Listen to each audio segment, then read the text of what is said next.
एक छोटे से गांव में किशन नाम का गरीब मछुआरा अपनी पत्नी गंगा और बच्चों के साथ रहता था। किशन की जीविका का सिर्फ एक ही साधन था। वह समुद्र से मछली पकड़ता और उन्हें बाजार में बेचकर अपना गुजारा करता था, पर रोज मछली न मिलने के कारण वह परेशान भी रहता था। एक दिन, गंगा, आज अगर थोड़ी भी मछली मिल जाए तो बच्चों को भरपेट खाना खिला पाऊंगा, पर ये नाव कब तक साथ दे, इसका तो भगवान ही मालिक है। किशन, तुम मेहनती हो, ईश्वर तुम्हें खाली हाथ नहीं लौटाएगा।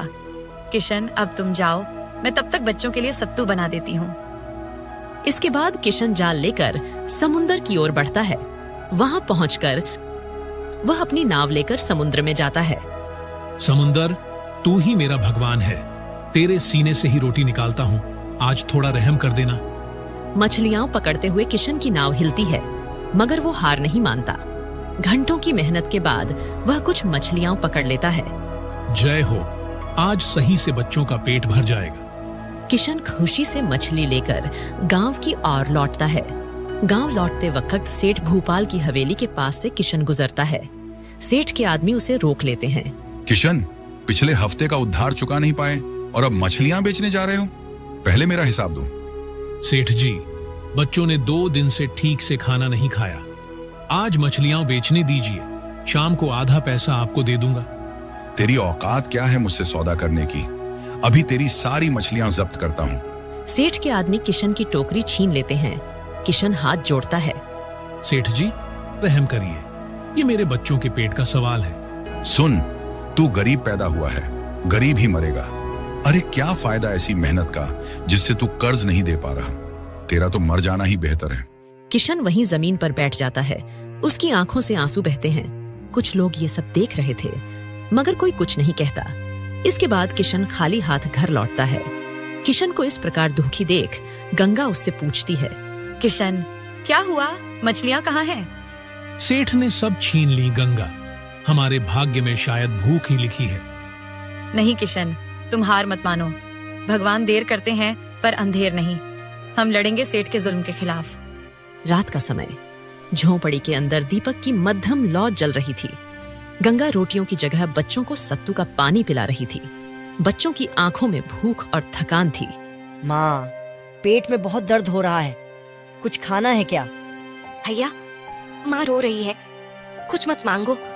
गंगा अपने आंसू पोंछती है और किशन को देखती है, जो चुपचाप कोने में बैठा था।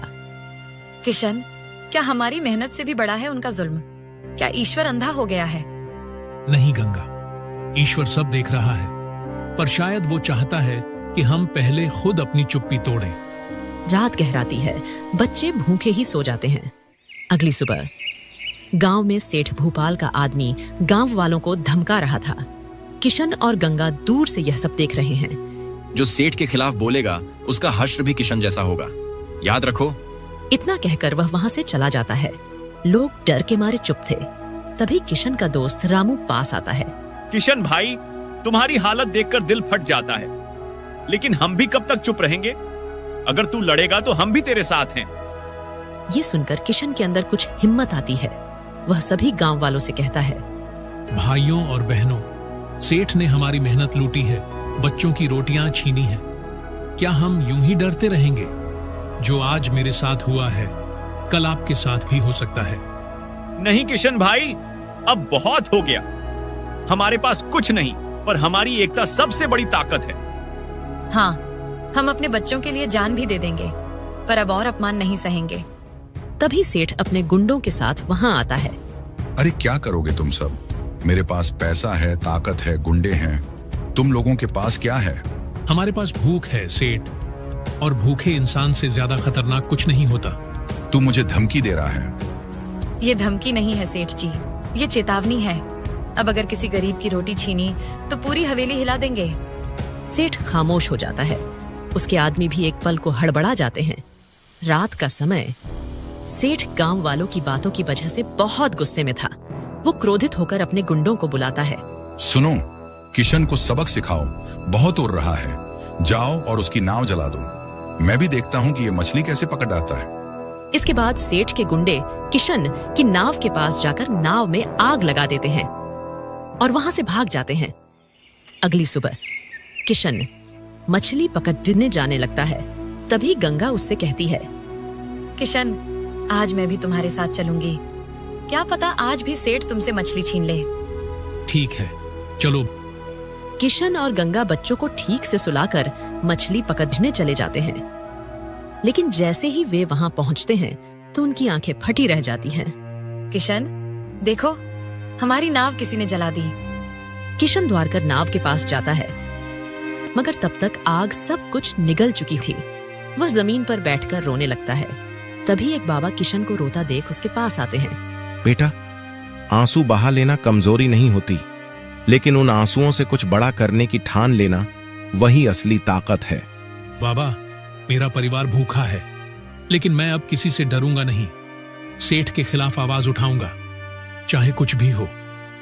तो सुनो, जब इंसान की मछली कोई और छीन ले, तब वो समुंदर को नहीं छोड़ता, वो नाव को मजबूत करता है। किशन की आंखों में एक नई चमक आ जाती है। वो अपने आंसू पोंछता है और दृढ़ होकर उठता है। अब वक्त है लड़ने का, भूख से और उस सेठ के अन्याय से। अगली सुबह क्या कर रहे हो किशन?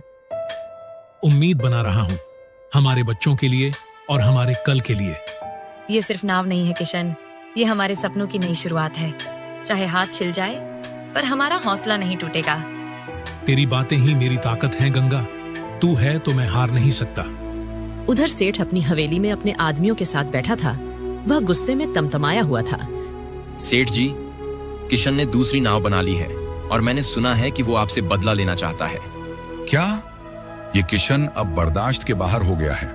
उसके अंदर डर बैठाना होगा, वरना और लोग भी सिर उठाने लगेंगे। आज रात उसके बच्चों को उठा लेते हैं मालिक, तब समझेगा आपसे टकराने का अंजाम। नहीं, बच्चों को रहने दो, अब इसे ही सबक सिखाएंगे। अगली सुबह किशन किसी तरह नाव लेकर इस बार नदी पर पहुंचता है। आज नहीं तो कल जीत हमारी होगी, क्योंकि हम सच्चे और मेहनती हैं। नाव धीरे धीरे बहने लगती है। इस बार किशन काफी सारी मछलियां पकड़ लेता है। फिर उन्हें टोकरी में रखकर बाजार की ओर चल देता है। बाजार पहुंचकर किशन मछली बेचने लगता है। शाम का समय, किशन अकेले मछलियां बेचकर लौट रहा था। नदी की लहरें शांत थीं और वातावरण में अजीब सी बेचैनी थी। अचानक झाड़ियों के पीछे से 4 गुंडे निकलते हैं। साथ में आता है सेठ भूपाल। कहां था ना किशन, तू कितना भी चिल्ला ले, ये दुनिया पैसे वालों की है। सेठ, अब तुझसे डर नहीं लगता। तेरा जुल्म बहुत देख लिया। अरे, तू गरीब होकर मुझसे आंख मिलाता है। आज तू यहीं खत्म होगा।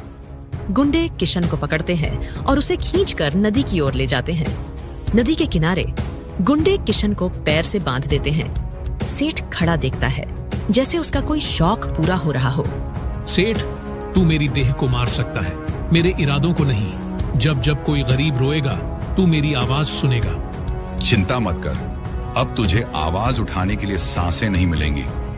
गुंडे किशन को नदी में धकेल देते हैं और वहां से चले जाते हैं। किशन डूबने लगता है और पानी में छटपटाता है। गंगा, मेरा सपना अधूरा न रहने देना, बच्चों को पढ़ाना और गांव को मत झुकने देना। अचानक दूर एक चिल्लाहट सुनाई देती है। गंगा और रामू भागते हुए आते हैं, क्योंकि गंगा को पहले ही शक था। गंगा की सांसें तेज थीं। वह बिना कुछ सोचे ही नदी में छलांग लगा देती है। नदी का बहाव तेज था। अरे कोई बचाओ। किशन, गंगा भाभी, रुको, मैं आ रहा हूँ। रामू दौड़ता है और तुरंत गांव वालों को मदद के लिए बुलाता है। सब मिलकर किशन और उसकी पत्नी को बड़ी मशक्कत से बाहर निकालते हैं, लेकिन गंगा अब नहीं रही। गंगा, तूने क्यों किया ये? मुझे बचाने के लिए खुद चली गई। इसके बाद वह गंगा को लेकर घर पहुंचता है। घर पहुंचकर वह अपने बच्चों को सब बता देता है। ये सुनकर किशन के बच्चे फूट फूट कर रोने लगते हैं। माँ, आपकी तो जरूरत थी हमें, आपने क्यों छोड़ दिया हमें? माँ, उठो ना माँ। पूरा गांव शोक में डूबा होता है। गंगा का बलिदान सबके दिलों को छू जाता है। कुछ सालों बाद किशन अपनी पत्नी की मौत को लेकर अभी शांत था, लेकिन उसके अंदर बदले की आग भड़क रही थी। अर्जुन और गीता अब जवान हो चुके थे। गीता बेटी, तू जल्दी से खाना बना दे, मुझे काम पर जाना है। अर्जुन, तू भी पढ़ाई के बाद गाय को जंगल छोड़ आना मत भूलना। हाँ बाबूजी, मैं सब कर लूंगा। एक दिन ऐसा आएगा कि मैं तुम्हें इस गरीबी से बाहर निकालूंगा और उस सेठ से अपनी माँ का बदला लूंगा। भाई, तेरे भरोसे ही तो है ये घर, अब तू ही हमारा सहारा है। उन तीनों के चेहरे पर गरीबी की लकीरें साफ दिखाई दे रही थीं। गांव का सेठ भोपाल अब और भी घमंडी हो गया था और औरतों से बदतमीजी करना उसकी आदत बन चुकी थी। एक दिन गीता कुछ सामान लेने के लिए जा रही थी, तभी रास्ते में उसे सेठ भोपाल मिलता है। अरे ओ गीता, कहाँ जा रही है ऐसे सजी हुई? जरा हमारे सामने भी चेहरा दिखा दे, कुछ मेहरबानी तो हो हम गरीबों पर। सेठ जी, मेरी मर्यादा मेरा अभिमान है, कृपया ऐसी बातें ना करें। अरे तेरी इतनी हिम्मत, एक गरीब की बेटी होकर मुझसे ऊंची आवाज में बोल रही है? तुझे तो सबक सिखाना पड़ेगा। गीता आंखों में आंसू लिए वहां से भागती है। चारों तरफ के लोग सब देख रहे हैं, पर कोई कुछ नहीं बोलता। गीता रोती हुई घर आती है। अर्जुन चौकन्ना होकर बहन की हालत देखता है। दीदी, ये क्या हुआ? तू रो क्यों रही है? भाई, सेठ भोपाल ने सबके सामने मेरी इज्जत पर हाथ डाला, ताने मारे और मुझे नीचा दिखाया। हे भगवान, हम गरीब हैं, इसलिए हमारी कोई सुनवाई नहीं। बेटा, तू पढ़ाई कर, तुझे बड़ा आदमी बनना है, तभी इंसाफ मिलेगा। हाँ बाबूजी, अब चुप रहने का समय चला गया। मैं अर्जुन हूँ। एक दिन यही अर्जुन उस सेठ से उसका हर अपमान का बदला लेगा, अपनी माँ का बदला और बहन की इज्जत का बदला। हे ईश्वर, तूने मेरी बहन को अपमानित होते देखा। मैं शपथ लेता हूँ, जब तक सेठ भोपाल अपने किए का फल ना भोगे, तब तक मैं चैन से नहीं बैठूंगा। ये मेरा प्रण है। अगली सुबह अर्जुन अपने बैग में कुछ किताबें और पराठे रख लेता है। गीता और किशन उसे विदा करते हैं। बेटा, तू गांव से बाहर जा रहा है, लेकिन तेरा मकसद सिर्फ डिग्री नहीं होना चाहिए। तुझे इज्जत, इंसाफ और हक के लिए लड़ना है। भाई, तेरा विश्वास ही मेरी ढाल है। तेरा हर संघर्ष मेरी इज्जत की जीत होगी। दीदी, बाबूजी, मैं वादा करता हूँ, जब तक सेठ भोपाल को उसकी औकात ना दिखा दूं, अर्जुन नाम का उच्चारण तक नहीं करूंगा। इसके बाद अर्जुन पैदल निकल पड़ता है। फिर अर्जुन बस में बैठकर शहर पहुंचता है। शहर पहुंचने के बाद अर्जुन कई जगह कम मांगता है, लेकिन उसकी गरीबी और हुलिये के कारण उसे कोई काम नहीं देता है। अंत में उसे एक लाइब्रेरी में साफ सफाई का काम मिलता है, जहां अमीर घरों के बच्चे पढ़ने आते थे। इसके बाद अगले दिन से अर्जुन ने लाइब्रेरी में काम करना शुरू कर दिया। रात के समय जब सब सो रहे थे, अर्जुन दिए की रोशनी के नीचे किताबों में डूबा हुआ था। उसके पेट में भूख से ऐंठन थी, लेकिन वह डटा हुआ था। सेठ भोपाल की ताकत पैसे से है, लेकिन मेरी ताकत मेरी मेहनत है। मैं पढ़ूंगा और जीतूंगा। उधर गांव में गीता की फिर से बेइज्जती होती है। सेठ भोपाल गीता को रास्ते में रोकता है, साथ में उसके 2 गुंडे थे। तेरा भाई गया शहर, अब कौन बचाएगा तुझे? चल थोड़ा काम करवा दे सेठ जी का, हमेशा खुश रहेगी। अगर मेरे भाई अर्जुन को पता चला ना, तो तेरी दुकान से तेरी रग रग अलग कर देगा। वो तो गया पढ़ने, पढ़ते पढ़ते भूखा मरेगा, और तू, तेरे पास कोई नहीं। लोग देखते हैं, लेकिन कोई कुछ नहीं बोलता। गीता अपनी मर्यादा बचाकर तेजी से निकल जाती है। कुछ दिन बाद अर्जुन को खबर मिलती है। अर्जुन एक पत्र पढ़ रहा था, जिसमें लिखा था, भाई, मैं ठीक हूँ, लेकिन सेठ फिर से बेशर्मी पर उतर आया है। अब बहुत हुआ, अब सिर्फ पढ़ाई नहीं, अब युद्ध शुरू होगा। अर्जुन अब दिन रात दिल लगाकर पढ़ाई कर रहा था और हर प्रतियोगिता परीक्षा दे रहा था। उसके अंदर सफलता की आग जल रही थी। कुछ महीनों बाद एक परीक्षा का रिजल्ट आता है। अर्जुन को दफ्तर में बुलाया जाता है। बधाई हो, आप केंद्र परीक्षा में सफल हुए हैं। कृपया कल हमारे रीजनल ऑफिस में अपने प्रमाण पत्रों के साथ रिपोर्ट करें। अर्जुन कुछ पल के लिए चुप रह गया, जैसे समय थम गया हो। सच? क्या आप सच कह रहे हैं? जी हाँ, अब आप डीएसपी अर्जुन कुमार बन गए हैं। ये सुनते ही अर्जुन की आंखों से आंसू बहने लगे। गांव की सड़क वर्षों बाद अर्जुन की गांव वापसी होती है। किशन के घर के बाहर एक चमचमाती सरकारी गाड़ी रुकती है। अर्जुन खाकी वर्दी में बाहर निकलता है। अब वह डीएसपी अर्जुन बन चुका था। अर्जुन को इस तरह देख गीता और किशन की आंखों से खुशी के आंसू झरने लगते हैं।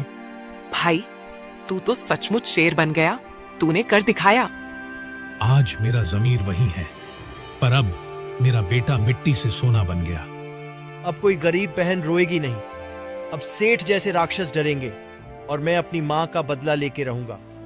सेठ भोपाल की दुकान सत्ता के नशे में चूर सेठ अब और भी अमीर हो चुका था। दुकान पर रिश्वत का धंधा, झूठा कारोबार और गुंडागर्दी चरम पर थी। अचानक अर्जुन वर्दी में वहां पहुंचता है। अरे ओ अफसर बाबू, आप तो पहली बार आए हैं हमारी दुकान पर। आइए, कुछ सेवा करूं? पहचाना नहीं सेठ? मैं वही अर्जुन हूँ जिसकी बहन पर तूने बेशर्मी से हाथ डाला था, और आज तेरी वजह से मेरी माँ मेरे साथ नहीं है। तू अर्जुन? नहीं नहीं, तू तो गरीब मछुआरे का बेटा था। तू अफसर कैसे? सेठ, मेरी माँ और मेरी बहन के आंसू मेरी ताकत बने और तेरे गुनाह तेरी सजा। अब तेरा हिसाब शुरू। ये सुनकर सेठ के चेले भाग जाते हैं। कभी जिसके बाप के पास एक पैसा तक न था, आज वो हमारी इज्जत का रखवाला बन गया। अब बेटियों की इज्जत बची रहेगी और अब कोई सेठ किसी गरीब को परेशान नहीं करेगा।